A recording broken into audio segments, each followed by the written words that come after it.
Yuk selamat datang di channel Mark Game Stories. Di video pertama ini, admin akan membahas 5 hero Mobile Legends yang berasal dari ASEAN. Tanpa lama-lama, langsung saja kita mulai pembahasannya. Ini intro, intro, intro, intro, ini intro, intro, intro, intro. ASEAN atau Perhimpunan Bangsa-Bangsa Asia Tenggara adalah organisasi kawasan yang mewadahi kerjasama 10 negara di Asia Tenggara.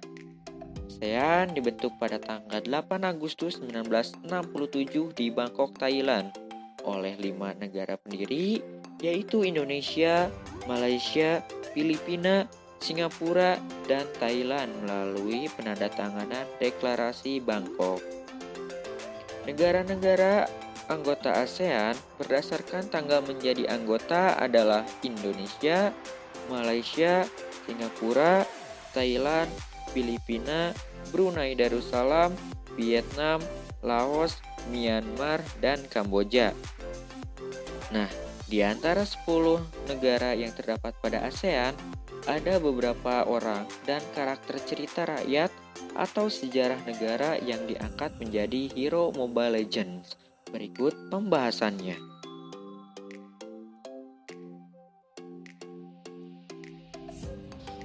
Lokasi tempat tinggal Badang ini dikenal dengan nama Pulau Karimun, sebuah pulau yang kini telah berstatus kabupaten di Provinsi Kepri.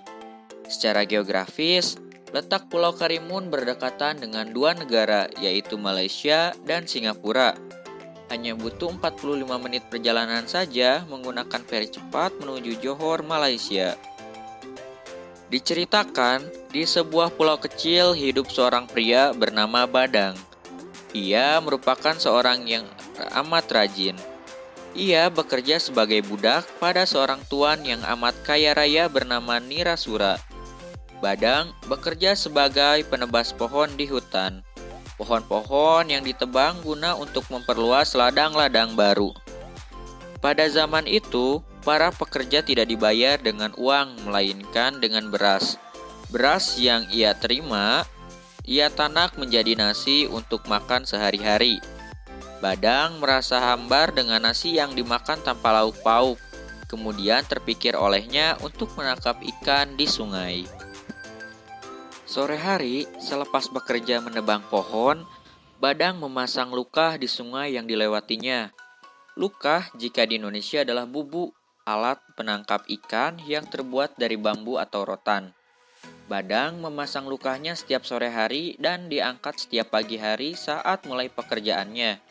Namun, setiap kali Badang mengangkat lukahnya selalu yang terlihat adalah tulang-tulang ikan. Setelah itu, Badang berinisiatif untuk mencari tahu siapa pelaku yang memakan hasil ikan tangkapannya. Dengan mengintip dari celah pepohonan, Badang melihat makhluk yang memakan ikan hasil tangkapannya. Ternyata merupakan jembalang air atau hantu air.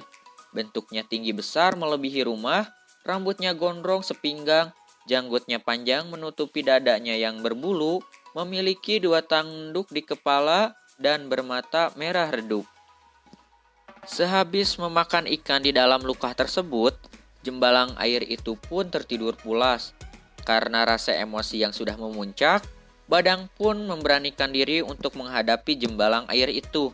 Ia mengikat rambut jembalang yang panjang dengan jaring. Lalu jaring tersebut ditimpakan dengan batu besar. Sambil memegang parang, Badang membentak makhluk tersebut hingga terbangun. Jembalang air tampak ketakutan dengan ancaman Badang. Untuk menyelamatkan dirinya, jembalang air itu berjanji akan memenuhi apapun permintaan Badang. Badang menyetujui kesepakatan yang ditawarkan jembalang air. Badang meminta untuk diberikan kekuatan agar tidak cepat lelah dalam menjalankan pekerjaannya. Jembalang air pun memenuhi permintaan Badang. Saat dalam perjalanan pulang ke rumah, Badang mencoba kekuatan barunya dengan mencabuti pohon-pohon besar yang dilaluinya tanpa beban sedikit pun. Suatu ketika, Sang majikan Nirasura berkeinginan untuk memperluas lahan di Baruah. Ia menyuruh Badang untuk menebang pohon-pohon di sana. Nirasura heran, Badang pulang begitu cepat dari Baruah.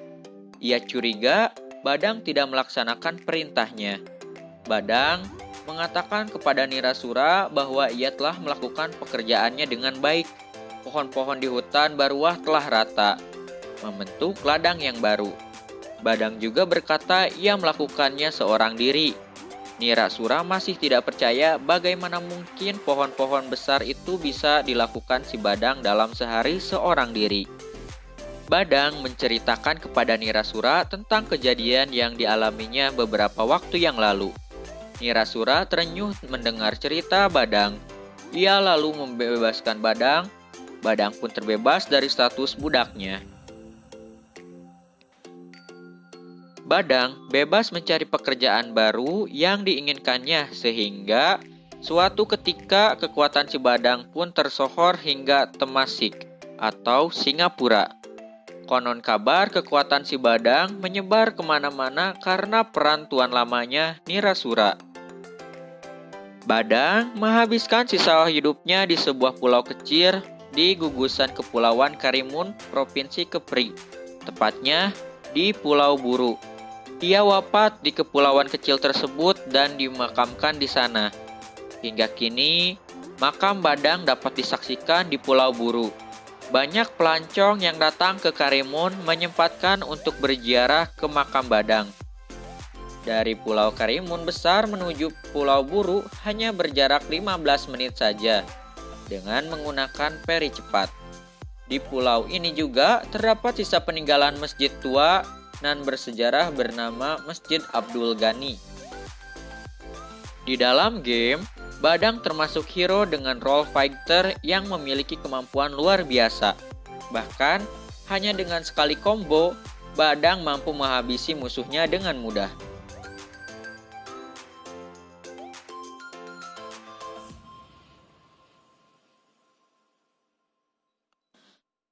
Minsitar atau Kiasita adalah seorang raja dari dinasti Pagan, Burma, Myanmar, yang berkuasa sejak tahun 1084 hingga 1112.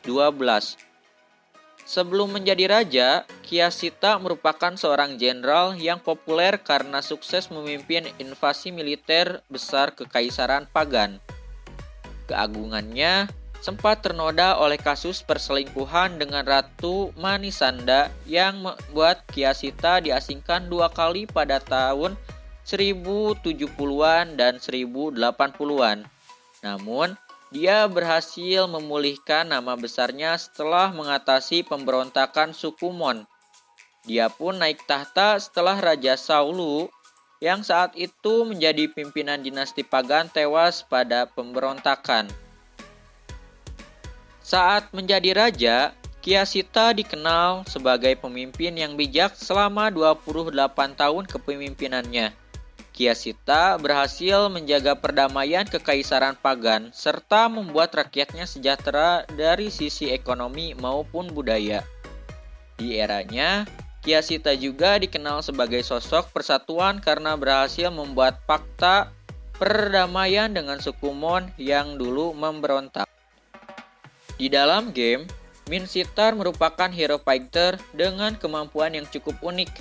Selain punya skill 1 yang bisa menarik musuh seperti perangko, Minsitar juga punya skill ulti yang menyebab musuh di dalam zona sehingga tidak bisa kabur.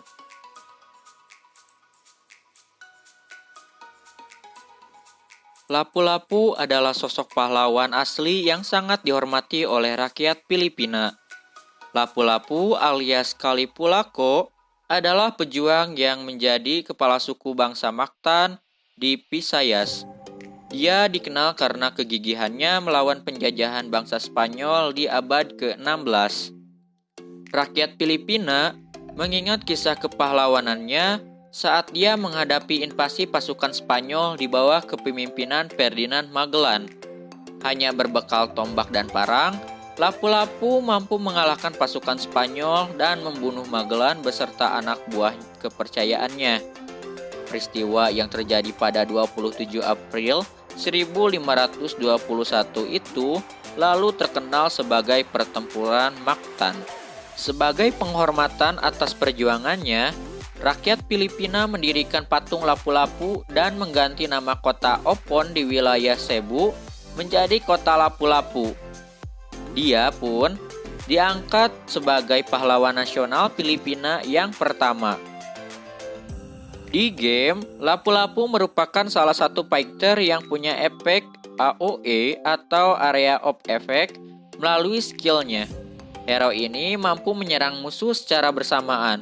Contohnya pada skill pertama miliknya, sebelum atau setelah ultimate, jangkauan dari skill ini cukup efektif untuk membuka war. Meskipun jaraknya tidak terlalu besar, namun skill ini mampu memberikan fog damage yang bisa mengurangi darah musuh sebelum berperang.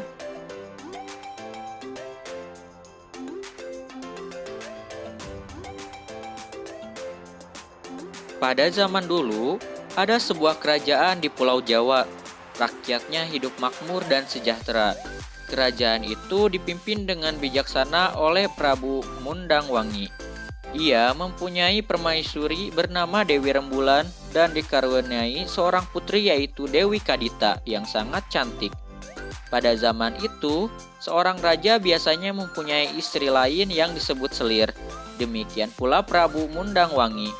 Ia mempunyai selir yang bernama Dewi Mutiara. Ternyata, Dewi Mutiara memiliki sifat buruk karena ia selalu merasa iri terhadap Dewi Rembulan. Pada suatu hari, Pandita Agung menghadap Prabu Mundangwangi.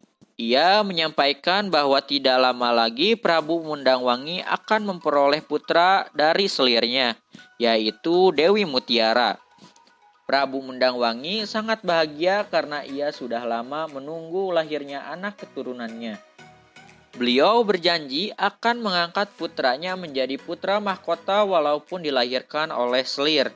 Dewi Mutiara yang diam-diam mendengar janji tersebut menyambut dengan sangat gembira. Ternyata ucapan Pandita Agung benar, karena tak lama kemudian Dewi Mutiara hamil. Setelah tiba waktunya, ia pun melahirkan bayi laki-laki. Prabu Mundangwangi sangat gembira menyambut kelahiran putranya. Ia pun semakin menyayangi Dewi Mutiara, tetapi juga tetap mencintai Dewi Rembulan dan Dewi Kadita. Ternyata, hal itu membuat Dewi Mutiara merasa iri. Ia ingin dicintai oleh Prabu Mundangwangi secara seutuhnya. Dewi Mutiara menyiapkan niat jahatnya dengan matang. Pada suatu malam, ia pergi ke hutan menemui nenek jahil dengan ditemani oleh seorang pengawal setianya. Nenek jahil wajahnya sangat buruk, tubuhnya kurus tetapi tampak sehat dan sangat gesit. Ia juga sangat sakti dan menguasai semua ilmu sihir. Dewi Mutiara menyampaikan niat buruknya untuk mencelakai Dewi Rembulan dan Dewi Kadita. Pada malam yang ditentukan, nenek jahil memasuki istana Prabu Mundangwangi. Karena kekuatan sihirnya, maka tak seorang pun mengetahui kedatangan nenek jahil yang leluasa memasuki ke peraduan Dewi Rembulan dan Dewi Kadita. Nenek jahil kemudian membaca mantra penenung untuk memanggil setan agar membantu rencana jahatnya. Setelah selesai, ia membungkuk.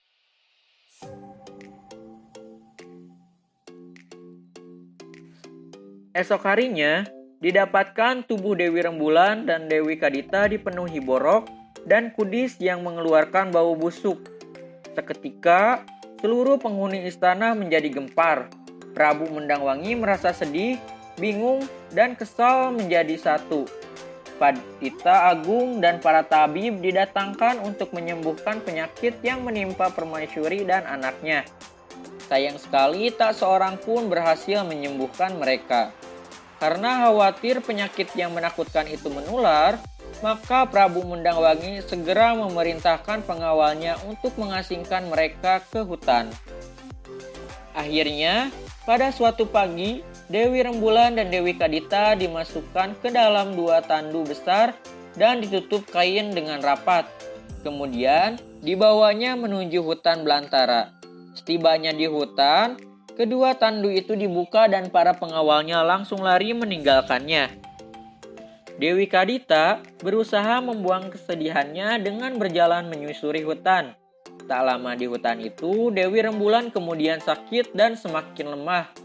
Akhirnya, ia menghembuskan nafas terakhir di pangkuan Dewi Kadita. Dewi Kadita sangat sedih ditinggalkan ibunya.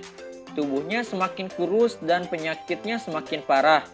Ia berjalan menyusuri hutan menuju arah selatan, sampai ia berada di pantai selatan. Tiba-tiba, ia melihat seorang pemuda yang gagah perkasa sedang berdiri tak jauh darinya. Pemuda itu pun berkata bisa menyembuhkan penyakit yang dialami Dewi Kadita. Dewi Kadita sangat gembira mendengarnya. Ia bersedia menuruti perintah pemuda itu demi kesembuhan penyakitnya. Tiba-tiba, pemuda itu terjun ke laut dan Dewi Kadita pun langsung mengikutinya terjun ke laut. Sungguh ajaib, seketika penyakit borok dan kudisnya langsung hilang. Dewi Kadita sangat gembira mengetahui ia telah sembuh dari penyakitnya dan ingin mengucap terima kasih kepada pemuda itu. Anehnya, pemuda itu menghilang lenyap entah kemana. Dewi Kadita tersadar bahwa ia sudah sekian lama ada di dalam laut tetapi tidak tenggelam. Kemudian ia melihat kedua kakinya dan sangat terkejut melihat apa yang terjadi terhadap dirinya. Kedua kakinya telah tertutup sirip sehingga menyerupai ikan. Dewi Kadita akhirnya berusaha pasrah akan nasibnya. Ia kemudian hidup di laut selatan dan sesekali menampakkan diri. Konon, penduduk sekitar pantai selatan kadang melihat putri cantik berambut panjang yang bagian pinggir samping di ujung kakinya menyerupai seekor ikan. Orang-orang menyebutnya Nyi Roro Kidul sebagai penguasa pantai selatan.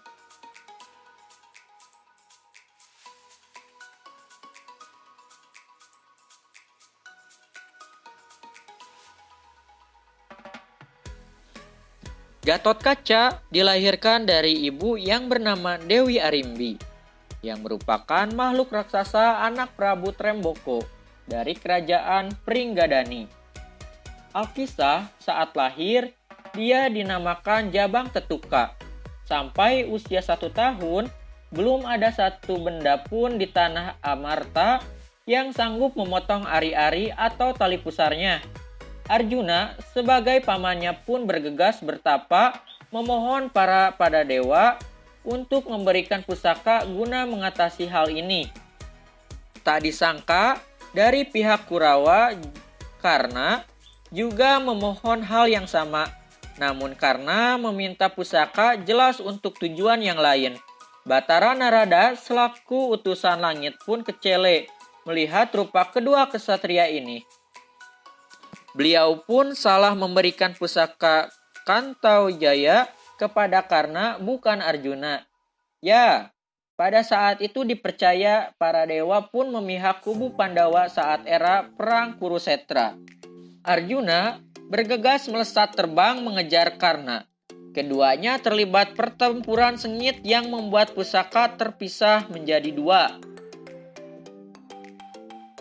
Warangka atau sarung dari pusaka tersebut yang terbuat dari kayu mastaba jatuh ke tangan Arjuna dan bisa digunakan untuk memutus tali pusar Gatotkaca. Keajaiban pun terjadi.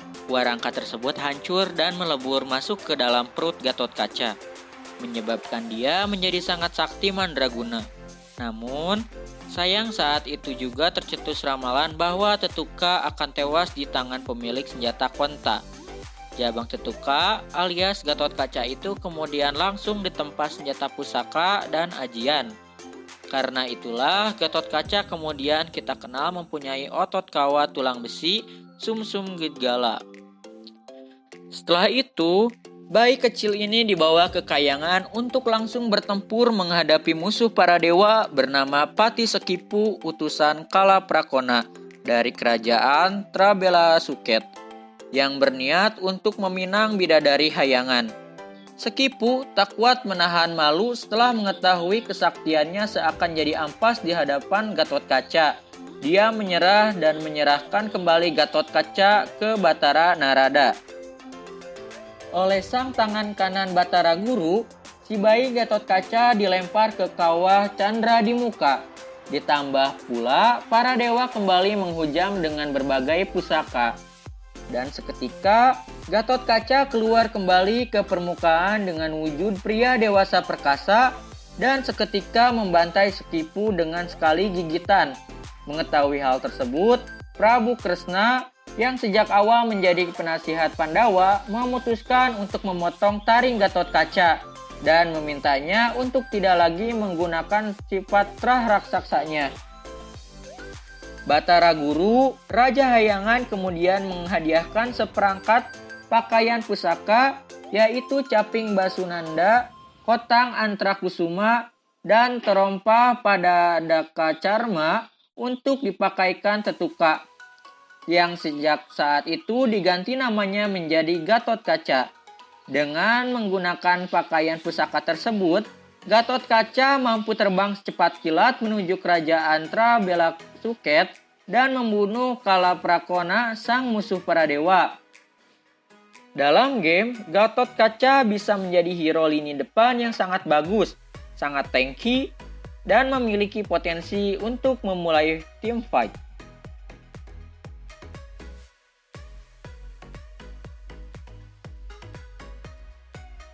Ya, mungkin hanya itu yang bisa admin jelaskan. Jika teman-teman suka dengan penjelasannya, teman-teman bisa klik subscribe dan nyalakan lonceng notifikasinya agar teman-teman tidak tertinggal updatean di channel ini. Dan admin harap teman-teman memberi kritik dan saran yang membangun agar channel ini berkembang. Terima kasih.